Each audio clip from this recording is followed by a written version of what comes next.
বন্ধুরা, জবার পাঁচালিতে আপনাদের সবাইকে স্বাগত। আজকে আমি কিছুটা সর নিয়ে নিয়েছি, এক বাটি মতো। এটা অনেকদিন ধরে জমিয়েছি, ফ্রিজে ছিল। আজকে আমি ঘি বানানো আপনাদের সাথে শেয়ার করব। এই সরটাকে এখন ভালো করে চটকে নেব, খুব ভালো করে অনেকক্ষণ ধরে চটকাতে হবে।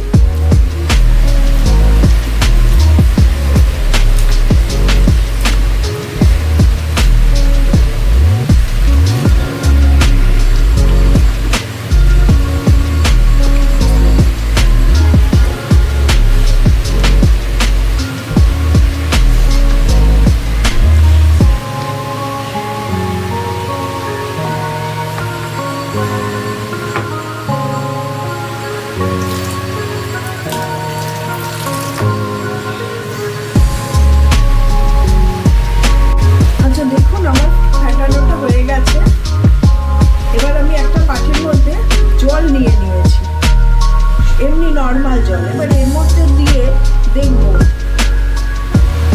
এই দেখুন এটা ভেসে উঠলো সাথে সাথে, তার মানে এটা হয়ে গেছে, তৈরি হয়ে গেছে। তাও আমি আর একবার একটু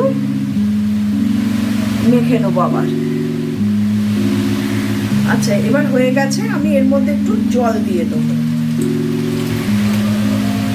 জল দিলে কি হলো, এটা পুরো ভেসে উঠলো। এটাকে বলে ননি। এই ননিটাকে আমি এবার তুলে নেবো, আস্তে আস্তে ছেঁকে তুলে নেবো।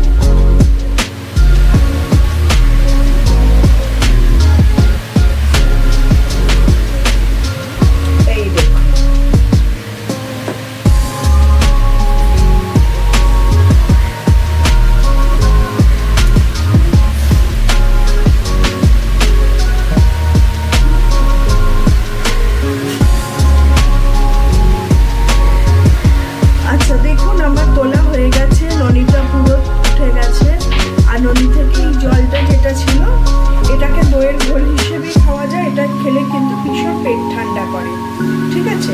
এবার আসুন আসল কাজটা দেখাই, এবার কি করব।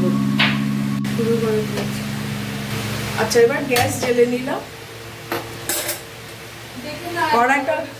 কড়াটা গরম হতে দিচ্ছি। গরম হয়ে গেলে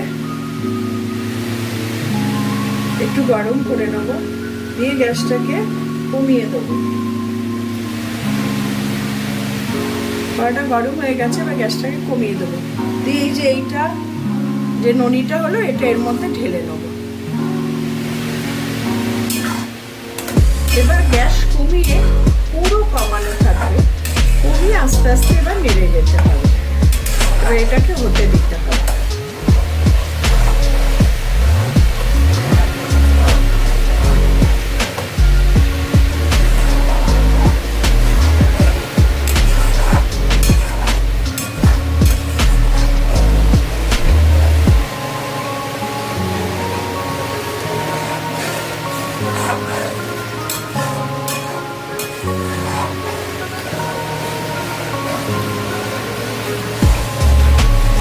সরটা সবসময় তুলে নিয়ে ঠান্ডা করে ফ্রিজে রাখবে, নাহলে কিন্তু সর নষ্ট হয়ে যাবে।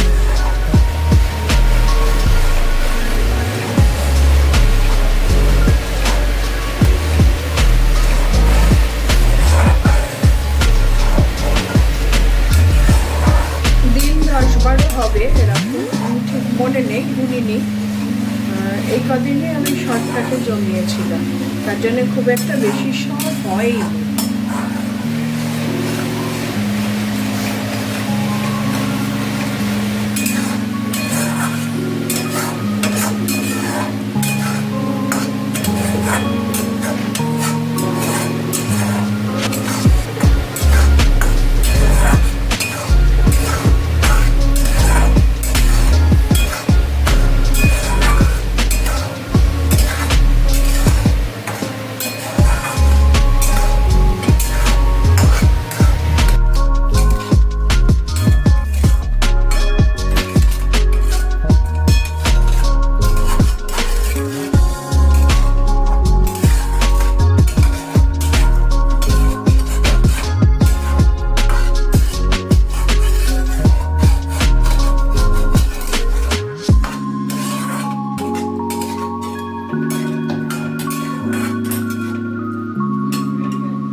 জমেনি, মানে অনেকটা জমাইনি, যেটুকু জমিয়েছি সেটুকুতেই করছি, খুব বেশি কি হবে না।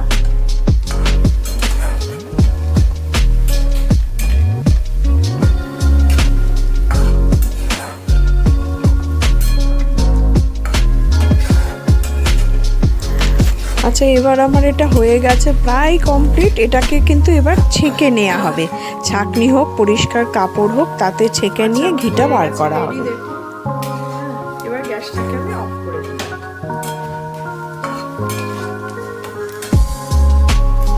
দেখুন বন্ধুরা, আমার ঘি রেডি। খুবই সামান্য হয়েছে, 100 গ্রাম হয়েছে। এটা 200 গ্রামের শিশি, 100 গ্রাম হয়েছে। তো খুবই, আপনাদের বলেইছিলাম খুবই সামান্য শর্ট দিয়ে আমি করেছি। এরপর আরো বেশি জমিয়ে বেশি করেই করব। তাই দেখলেন খুব ঝটপট করে নিজেদেরই ঘরেতে বানানো যায়। যদি সর পাওয়া যায়, সর জমানো যায়, তাহলে কিন্তু ঘি বানানো যায়। দেখুন, আর একটা জিনিস দেখাচ্ছি, সেটা হলো যে ওই এটা বেরিয়েছিল না ভাজাটা, মানে সরের এটা, ওইটাকে এটা খাওয়া যাবে। এটাকে আমি চিনি দিয়ে একটু নেড়ে চেড়ে নেবো, তাহলেই খুব সুন্দর খাওয়া যায়, খুব টেস্টি হয় জিনিসটা খেতে। এটাও ফেলা যাবে না কিন্তু, এটাকে চিনি দিয়ে ভালো করে নেড়ে নিয়ে খেয়ে নেবো। তাহলে নতুন করে আর কিছু বলার নেই, চ্যানেলটিকে সাবস্ক্রাইব, লাইক, শেয়ার, কমেন্ট করে আমার চ্যানেলটি